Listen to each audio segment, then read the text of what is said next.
اسلامی تعاون تنظیم کے وزرائے خارجہ کا استنبول میں اہم اجلاس اسرائیل کی ایران اور غزہ پر جارحیت ناقابل قبول قرار۔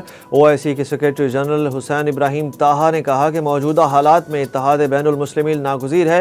ایران اسرائیل تنازع کا پرامن حل تلاش کیا جانا چاہیے۔ دوسری جانب ایران کی تل ابیب سمیت اسرائیل کے مختلف شہروں میں ایک بار پھر میزائلز کی برسات۔ اسرائیل کے اصفہان میں نیوکلیئر سائٹ پر بمباری، قدس فورس کے سربراہ کو شہید کرنے کا دعویٰ۔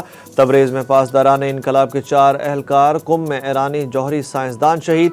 اسرائیل کی جانب سے ایرانی میزائل روکنے کی شرح 90 سے کم ہو کر 65% پر آ گئی۔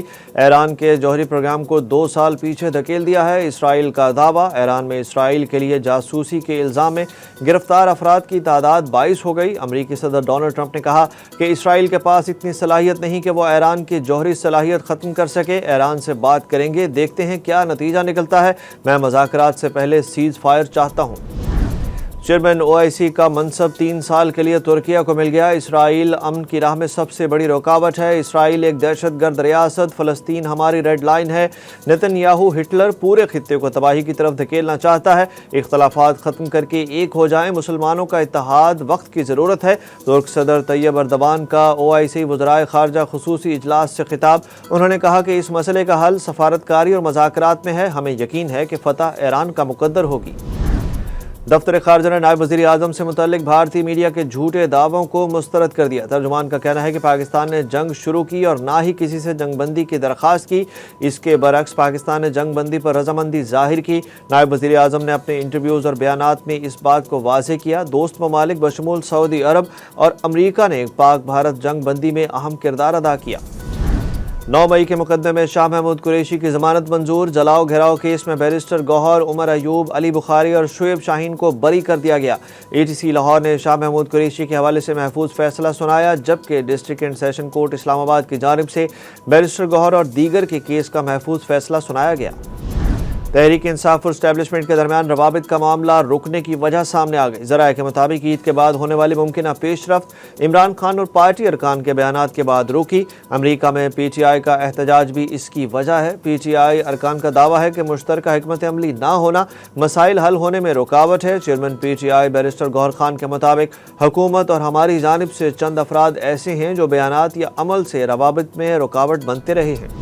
سپریم کورٹ آف پاکستان کے سینئر جج جسٹس منصور علی شاہ نے آئینی بینچ کی مدت میں توسیع کی مخالفت کر دی۔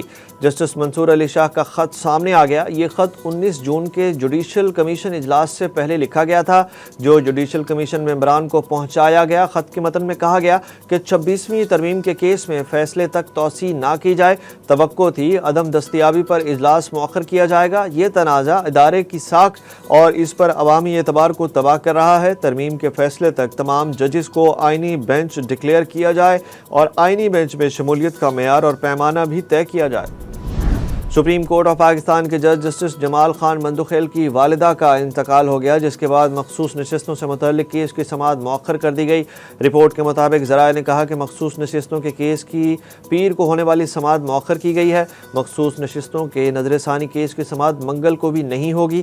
ذرائع کے مطابق جسٹس جمال مندوخیل کی بلوچستان سے واپسی پر سماعت کی آئندہ تاریخ کا اعلان ہوگا۔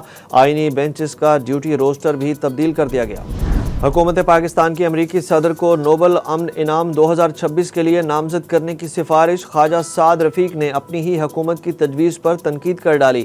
کہا جسے چارہ ڈال رہے ہیں وہ کھائے گا بھی اور دولتی بھی مارے گا۔ اسرائیل امت مسلمہ کے قلب میں گھونپا گیا خنجر ہے۔ امریکہ کی گود میں بیٹھ کر یہ خنجر ہمیں بار بار گھونپا جا رہا ہے۔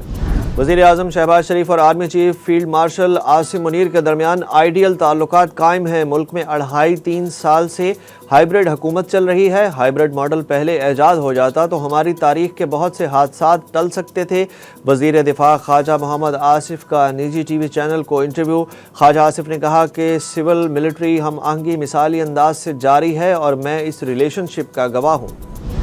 ڈپٹی چیئرمین سینٹ کی جانب سے سخت وارننگ کے بعد تحریک انصاف کے ارکان نے عمران خان کی تصاویر ایوان سے ہٹا لی۔ PTI کے ارکان بجٹ سیشن کے دوران بانی PTI کی تصاویر ڈیسک پر لگا کر رکھتے تھے۔ ذرائع کا کہنا ہے کہ ڈپٹی چیئرمین کی جانب سے عمران خان کی تصاویر ایوان میں لگانے پر کارروائی کی وارننگ دی گئی تھی۔ تنخواہ دار طبقے کے ٹیکس سلیب اور نان فائلر کے کیش نکلوانے کی حد میں تبدیلی باضابطہ منظور ہو گئی۔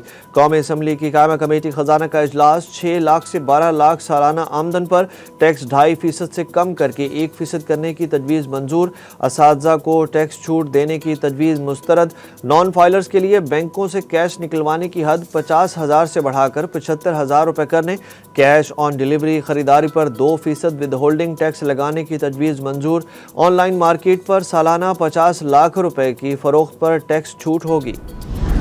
نیشنز ہاکی کپ کے فائنل میں آج پاکستان اور نیوزی لینڈ کی ٹیمیں مد مقابل آئیں گی۔ ملائیشیا کے شہر کوالالمپور میں جاری نیشنز کپ کے پہلے سیمی فائنل میں پاکستان نے فرانس کو سنسنی خیز مقابلے کے بعد پینلٹی شوٹ آؤٹ پر شکست دے کر فائنل کے لیے کوالیفائی کیا تھا۔ نیوزی لینڈ نے کوریا کو دوسرے سیمی فائنل میں پینلٹی شوٹ آؤٹ پر ہرا کر فتح اپنے نام کی تھی۔ گروپ میچ میں نیوزی لینڈ نے پاکستان کو 4-3 سے شکست دی تھی۔